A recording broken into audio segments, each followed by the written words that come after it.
A few decades ago, if you walked into any house, most of the electronics you'd see would be Japanese. They had everything from TV to DVD players to computers to microwaves and music players. Japanese products used to be synonymous with high quality, and everyone loved them. It would not be an overstatement to say that their products had a cult following.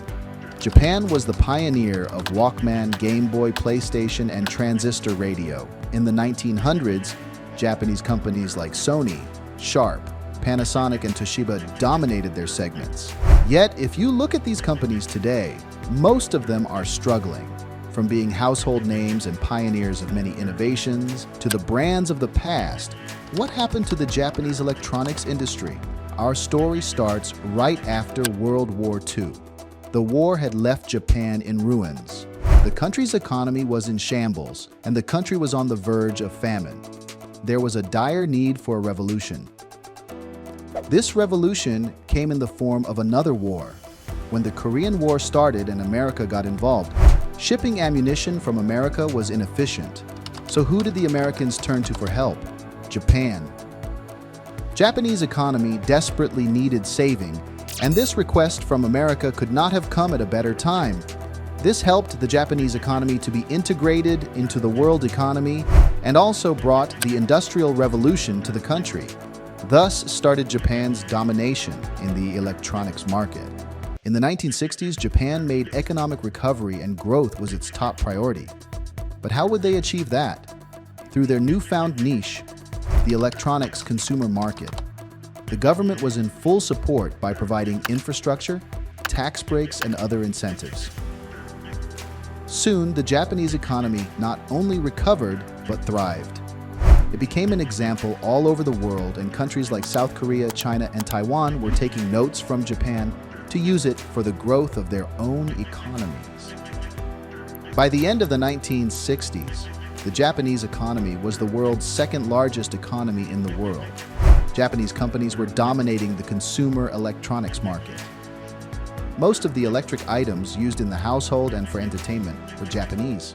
For a moment, it looked as if Japan was unstoppable in its feat to dominate the world, or so they thought. The steep decline of the Japanese economy, along with its electronics industry, started in the late 1980s. In 1989, Japan's stock market index reached a value of 38,957 points, and since then, it declined, and to this day, it has not surpassed the 38,000 mark. Currently, it is at a 32,000 mark.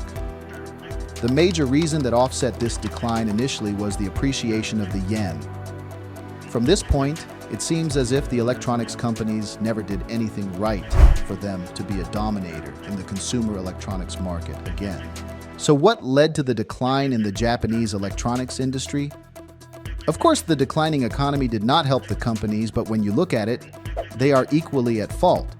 One of the major reasons for this decline can be attributed to resistance to change. The Japanese love the way they do things, so much that they are not willing to adapt to the change. Initially, there were very few competitors of these companies.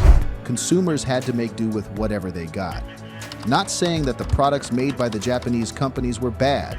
They were top-notch and on the expensive side. While Japan was busy dominating the world, countries like Korea, China, and Taiwan were learning from what Japan was doing. They too followed the same path as Japan and entered into the electronics market. Now consumers had more options. Call it arrogance or resistance to change, the Japanese were so sure that this flow of competitors wouldn't do their business any harm. They were wrong. These new companies brought more innovation and cheaper prices with them. They were more technologically advanced. Cheaper prices meant the consumers could afford to replace the products, often to buy a new innovative product. The Japanese were stuck with the designs and technologies from decades ago. The competitors had taken over the market so fiercely that in 2001, the big five electronics companies Toshiba, Hitachi, NEC, Fujitsu, and Mitsubishi Electronics reported a loss of $12 billion. Even when they realized how fierce the competition had become, they were not quick to realize it, nor quick to invest in research and development. Another thing they majorly missed their mark is marketing. Again, call it arrogance or them not being able to accept that the consumers would switch to their competitors. For instance, Sony was the first to introduce LED technology in TV, but it was unable to market it effectively to their consumers, nor was it able to provide it at an affordable price. Samsung saw an opportunity here and debuted LED TV a year later than Sony, and it was a huge success. It was not because the product was any better than that of Sony.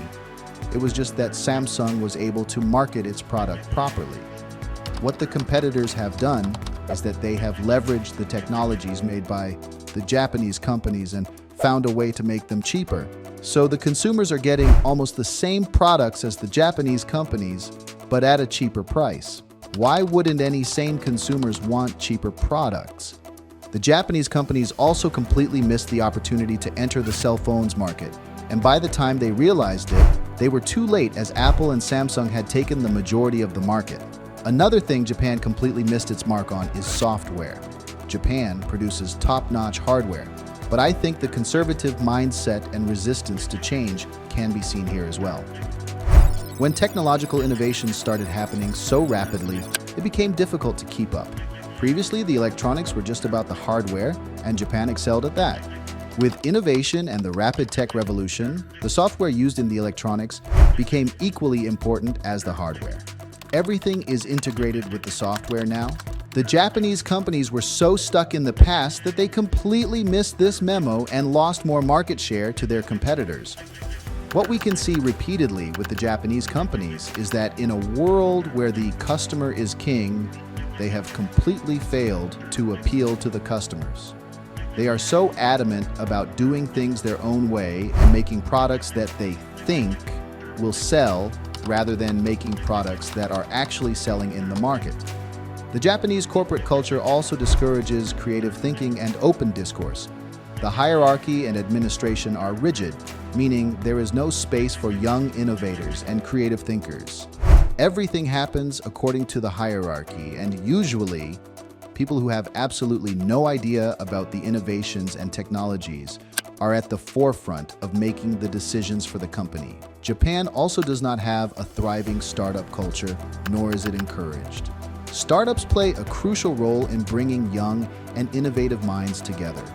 All these things show the aversion to risk the Japanese have. They like to play on the safe side, and that has contributed significantly to the decline of its once thriving industry.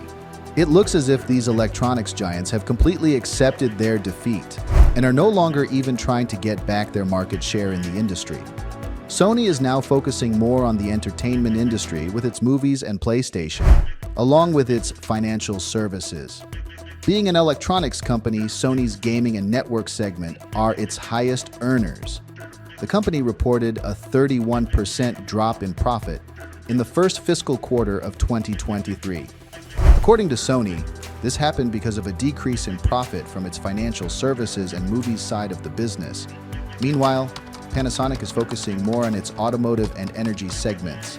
Panasonic currently makes batteries for Tesla.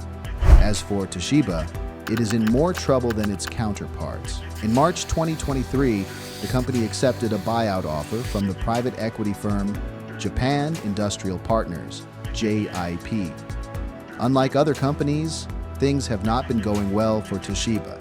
At least the other companies have been able to stay afloat and move to other sectors and industries. Toshiba has been plagued by accounting irregularities, the bankruptcy of the company it partnered with, and more accounting irregularities. It looks like the company could not keep up with all of it and has finally accepted the buyout. Let's just say none of the companies that dominated the electronics market are even close to dominating it now. Their business models have changed, they have diversified, and all have swayed away from their core business. In the end, Japanese tech companies lost because they were not ready to change. Sure, the economy of Japan didn't help, but one theme seems to be clear. Japanese companies didn't think competitors could match their quality, and the corporate structure didn't support much innovation. Much of the innovation came when companies like Sony and Toshiba were very early and open to ideas. So, what do you think about Japanese tech companies? Do you agree they failed to innovate and lost to new companies? Comment that down below and don't forget to subscribe for more videos like this.